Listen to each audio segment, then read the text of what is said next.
Rain hammered the corrugated roof of the abandoned warehouse, and a single work light swung on its cord, throwing long shadows across the wet concrete.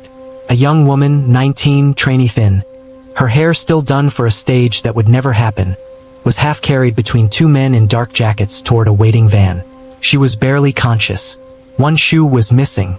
No one could see her face clearly, only that she was someone's daughter. She managed one word, cracked and small. Yama. The van door slid shut. Tires hissed away into the rain. Then silence, save for water dripping from a gutter, and a single dropped hairpin glinting on the wet concrete. 19 days later, in a cramped walk-up above a laundromat in Queens, New York, Amara Boateng sat surrounded by cardboard boxes she still hadn't unpacked. NYPD commendations, a shield in a shadow box, a photo of herself in uniform, younger, smiling. That photo lay face down on the desk. Amara, in her 40s, moved like someone who used to run toward gunfire and now flinched from silence. She nursed a cup of bad coffee and stared at a corkboard that was empty except for a single pin. Her phone buzzed.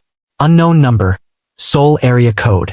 She let it ring twice before answering. Boateng, she said that on the other end of the line, in a spotless Seoul living room that hadn't been cleaned so much as frozen. Everything exactly where her daughter had left it. Mrs. Han sat very straight. My name is Han Soo-yeon, she said, in careful English. My daughter is Han Da-eun. She is missing 19 days. The police say she chose to leave. I am told you find children the police stop looking for. Who gave you my name? Amara asked. A mother in Queens. You found her son in 11 days. Amara's hand drifted, unconsciously, toward the face-down photo.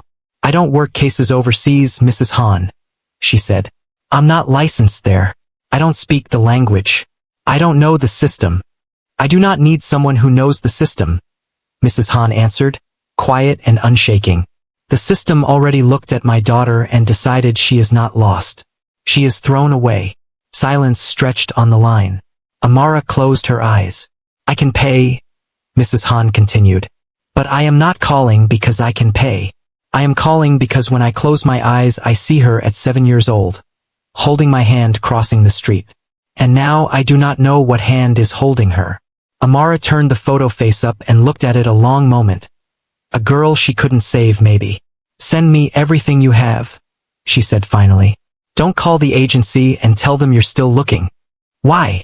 Mrs. Han asked. Because whoever isn't looking for your daughter, Amara said. I want to know why. 2 weeks later, in the windowless archive room of Lumina Entertainment, fluorescent lights humming over rows of trainee files kept only to prove the paperwork had been done, not to remember anyone. Amara slipped in during a shift change. Her hair was changed, her clothes plain, her ID badge reading temp, styling depth. She moved fast, quiet, professional, the way of someone for whom this wasn't the first time in a place she wasn't supposed to be. She found the H drawer. Da-eun, trainee file. She pulled it. Thin. Too thin. Inside was a headshot, a contract, and one sheet stamped in red. Global placement program. Transfer complete. No destination. No date past the stamp. No signature she could read. Footsteps sounded in the hall. Amara froze, then slid the file into her jacket, eased the drawer shut with 2 fingers so it wouldn't click, and stepped into a supply closet just as the door opened. A young staffer walked the row, glanced at nothing, and left. Amara exhaled, looking down at the file in her hands like it was already trying to bite her. 19 girls, she thought. Same red stamp. Same empty line where a destination should be. Da-eun wasn't the first name in that drawer. She just might be the last one anyone still remembered to look for. Down the glass-walled hallway, where trainees rehearsed behind the panes like fish in a tank, synchronized, exhausted, smiling on cue, Amara wheeled a rack of costumes past, her badge now reading styling assistant, 3-month contract. A staffing coordinator named Mr. Go briefed her without looking up from his tablet. Steaming, tagging, alterations, he said. You don't talk to trainees about contracts, schedules, or personal matters. Your furniture with hands. Understood. Understood. Amara said that he finally looked at her. A beat too long. Where'd you train? New York. Costume house. Off-Broadway. Needed a change of scenery. He shrugged, bored rather than suspicious, and walked off. Amara let go a breath she didn't know she'd been holding. Down the hall, a door opened, and Yoon Tae-ho emerged mid-laugh from a meeting, immaculate and unhurried, flanked by two executives who laughed a half-second after he did. Everyone in the hallway subtly reorganized around him, not out of fear exactly but out of instinct. He passed Amara's rack and stopped, looking at a jacket, not at her. "Wrong hanger," he said, mild and pleasant. "This line hangs shoulder out always. Little things matter here." He paused, then added warmly, "New. Started Monday." Amara said, "Monday people either love it here by Friday, or they don't come back Monday," Yoon said, smiling. "I hope you love it here." He walked on. It should have sounded like nothing. It didn't feel like nothing. That night, delivering pressed costumes to a dorm room, Amara found the door opened by Kang Ji-a, 19, arms crossed, eyes doing the math on her in under 2 seconds. "You're new," Ji-a said. "Started Monday." "Everyone says that like it means something," Ji-a said flatly. She took the costumes without thanks and started to shut the door. "You roomed with Da-eun," Amara said gently. The door stopped. Ji-a's face went carefully, expertly blank. "I don't know that name." "Her mother does." As jaw tightened, the first real thing Amara had seen crack through. "You should be careful who you say that name to in this building," Ji-a said low and shut the door. Not a slam. Worse, controlled, deliberate, final. Amara stood in the hallway a moment, then noticed that the door across the hall had opened 3 inches during the exchange, and closed just as quietly. Someone had been listening. Later, in the cold, unofficial stairwell where the building's smokers gathered and nobody admitted it existed, Ji-a sat alone, hood up. Amara climbed past her, then stopped 2 steps up, not turning around at first. "I'm not agency. I'm not press," Amara said. "I'm not going to get you in trouble for talking to me. That's what they all say before they get you in trouble," Ji-a said. Amara turned, sat on the step and kept her distance. "Fair. Then don't talk. Just listen. Da-eun's mother hasn't slept since the day her daughter vanished. Not worried, not sleeping. Sitting up at 4 a.m. in her daughter's room, not sleeping." Ji-a said nothing, but she didn't leave either. "I'm not asking you to be brave," Amara went on. "I'm asking what you saw the last week she was here." A long silence.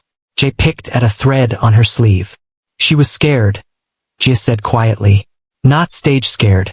Not, I'll mess up the choreo scared." She paused. "She got called into the placement office twice in 1 week. Came back both times. Smaller.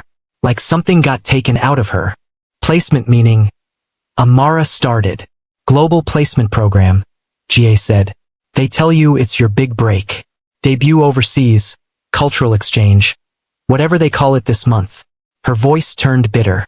Da-eun didn't want it. She told them no. Nobody tells them no twice. What happened the second time she said no?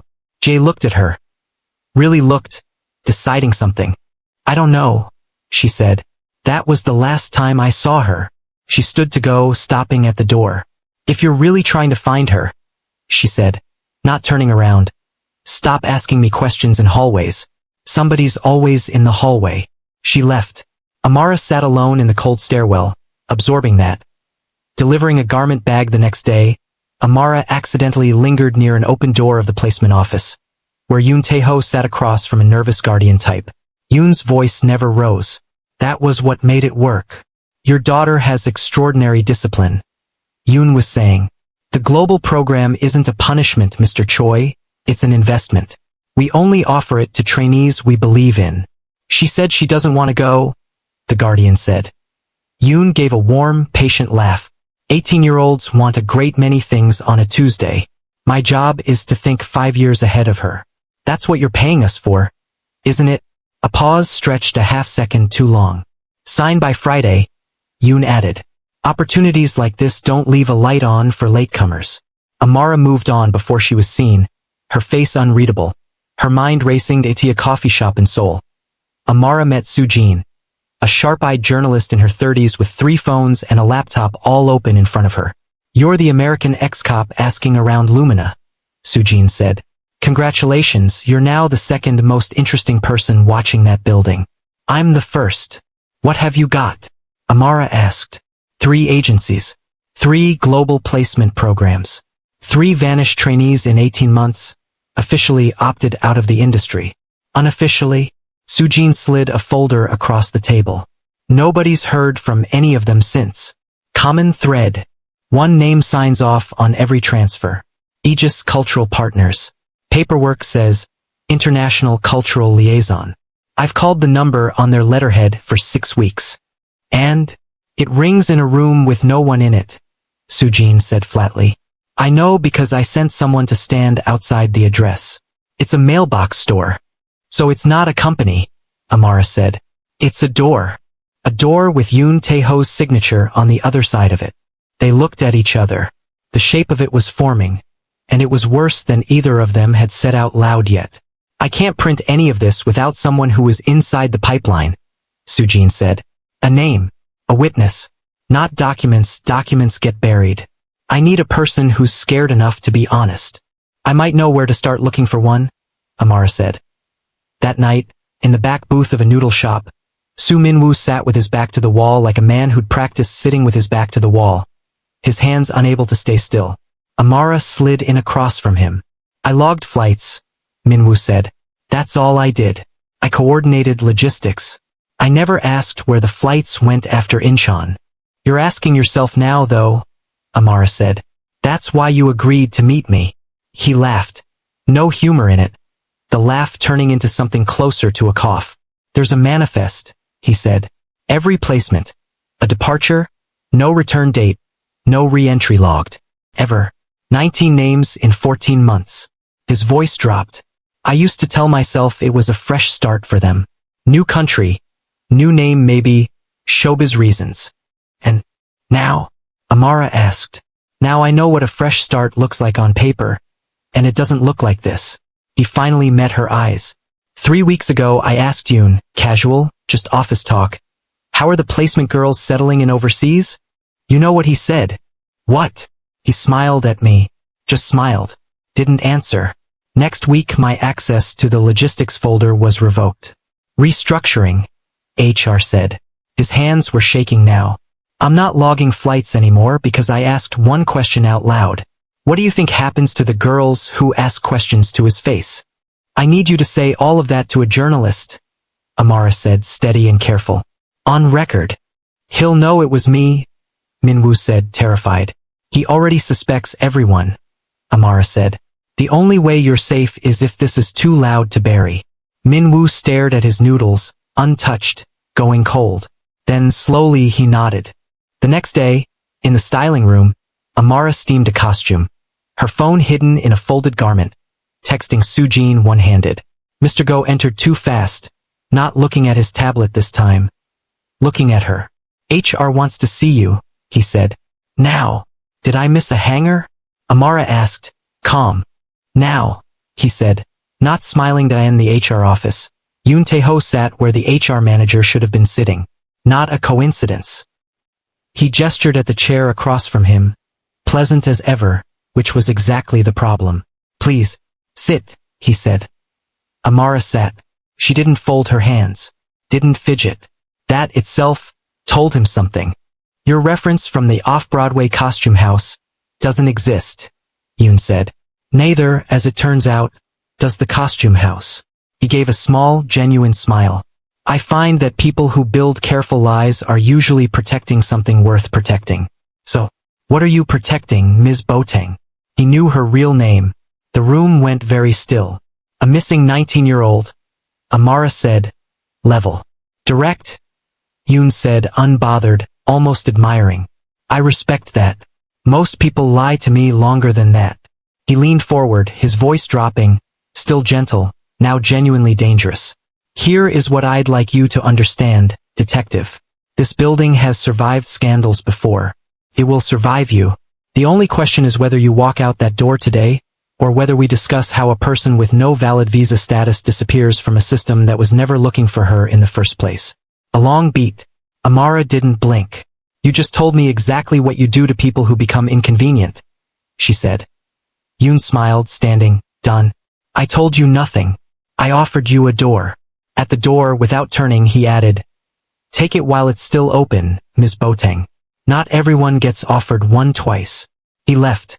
Amara sat alone in the sudden silence, her heart hammering, her mind already moving to the next step and the parking garage afterward. Badge confiscated. A box of her things in her arms. Amara walked fast toward the exit. Jay stepped out from behind a pillar, startling her. They're saying you got fired for lying on your application, Jay said. Some of that's even true, Amara said. I got my selection notice today, Jay said, scared and angry both. Global placement. They want an answer by the showcase. Her voice cracked, just slightly. Da-eun said no twice and disappeared. I don't know how many times I get to say it before I disappear too.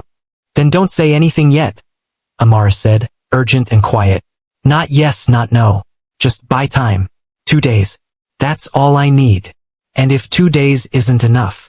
Amara met her eyes absolutely level. Then I come back for you the same way I'm going to come back for her. Jay searched her face, and for the first time, fully believed her. That night, in Sujin's apartment, a wall of printouts covered the space. Manifests, the empty Aegis address, Minwoo's signed statement, the red-stamped files. Amara, Sujin, and Detective Cho, a tired-eyed woman in her 50s unimpressed by nothing, reviewed it all. Cho read the manifest twice before she said anything. This is enough for a warrant on paper, she said. It is not enough to walk into Lumina and arrest a man 3 lawyers deep before I finish reading him his rights. So what would be enough? Amara asked. Something too public to quietly disappear, Cho said grimly. Cameras, witnesses, sponsors. The kind of moment where covering it up costs more than answering for it. The rising showcase, Sujin said, already ahead of him. Live-streamed, press-credentialed. Every investor Lumina has, in one room. And Ji-a's selection notice comes due that same night, Amara said. Cho gave her a long look. You want to do this in front of cameras. I want to do this somewhere Yoon can't smile his way out of it, Amara said. I can have officers stationed near the venue, Cho said after a beat, reluctant. Not inside. I need probable cause I can point to, not trust me. Then I'll give you probable cause in real time, Amara said. Backstage at the rising showcase, chaos of the good kind churned. Dancers stretching, stylists running last fixes. The dull roar of an audience beyond the curtain. Amara, back inside on a press credential Sujin had arranged, moved through it with practiced calm. She found Ji-a in the wings, in costume. A signature line blank on a clipboard held by a staffer waiting on her answer. They want it now, Ji-a whispered. Before I go on. Then don't sign until you're standing in that hallway, in front of everyone, Amara said. Make them ask you where everyone can hear the question. S hand trembled on the pen. She didn't sign. She handed the clipboard back. After the set, she told the staffer. The staffer, uneasy, backed off. Amara nodded, good, and slipped toward the corridor where Yoon was greeting sponsors. All warmth, all control. Cameras from the press pool drifted the hallway between sets. Amara caught Sujin's eye across the room. A nod. Now, Mr. Yoon? Amara said, raising her voice, clear and unshaking, aimed straight at him. Before your next set, I have a question about the global placement program. On the record. The corridor's noise dipped. Cameras swung. This isn't the venue for... Yoon started, his smile not moving, though something behind his eyes did.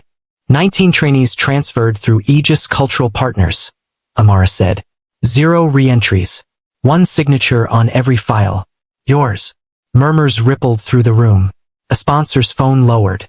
Sujin was already recording, already filing. Fabrications from a woman who lied her way into this building, Yoon said, controlled. But the room was turning on him and he could feel it. Ji stepped out from the wings, in full stage costume, her voice shaking but loud. I got a selection notice tonight. Same program. Same office. She turned to the room, not to Yoon. Da-eun got the same notice. She said no. Then she was gone. Dead silence fell in the corridor. Every camera turned to Ji-a, a trainee in costume in front of God and sponsors and live stream, refusing to be quiet. Detective Cho appeared at the corridor entrance with 2 uniformed officers, phone still in her hand, Sujin's live stream playing on the screen. She'd been watching the whole exchange from just outside, waiting for exactly this. Yoon Tae-ho, cho sách. I need you to come with us to answer some questions. The mask finally, fully cracked, cold now, not warm. You have no idea what you've just done, Yoon said. I know exactly what I've done, Amara said, quiet and steady. I made you say no in front of a room that can't unhear it. Yoon was led out. Behind the curtain, the showcase had gone silent. Someone, somewhere, had cut the music. Days later, at the airport arrivals gate, a different kind of crowd gathered, ordinary people, ordinary lives. Mrs. Han stood at the barrier, her hands pressed together like she was holding herself upright by will alone. The doors slid open, and Han Da-eun walked through, thinner, tired, but upright, alive, and stopped. She saw her mother. For a second neither moved, as though the moment were too large to simply walk into. Then Da-eun crossed the last distance at a run.